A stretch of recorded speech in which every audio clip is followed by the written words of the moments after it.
Assalamualaikum warahmatullahi wabarakatuh. Perkenalkan, nama saya Muhammad Farul Rizky dari kelas 9A. Kali ini saya akan membaca dongeng anak kerang. Pada suatu hari, seorang anak kerang di dasar laut mengadu dan mengeluh kepada ibunya, sebab sebutir pasir tajam memasuki tubuhnya yang merah dan lembek. "Anakku," kata sang ibu, sambil bercucuran air mata, "Tuhan tidak memberikan pada kita bangsa kerang sebuah tangan pun sehingga ibu tak bisa menolongmu." Si ibu terdiam sejenak. "Sakit sekali, aku tahu anakku. Tetapi terimalah itu sebagai takdir alam. Kuatkan hatimu, jangan terlalu lincah lagi.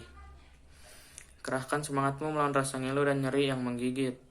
Balutlah pasir itu dengan getah perutmu, hanya itu yang bisa kau perbuat," kata ibunya dengan sendu dan lembut. Anak kerang pun melakukan nasihat bundanya. Ada hasilnya, tetapi rasa sakit bukan alang kepalang. Kadang di tengah kesakitannya, ia meragukan nasihat ibunya dengan air mata.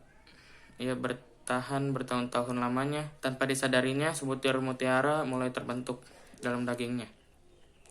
Makin lama makin halus, rasa sakit pun makin berkurang. Dan semakin lama mutiaranya semakin membesar, rasa sakit menjadi terasa lebih wajar.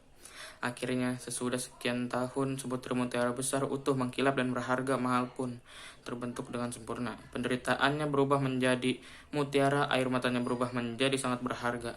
Dirinya kini sebagai hasil derita bertahun-tahun lebih berharga daripada sejuta kerang lain yang cuma disantap orang sebagai kerang rebus di pinggir jalan. Sekian dari saya. Wassalamualaikum warahmatullahi wabarakatuh.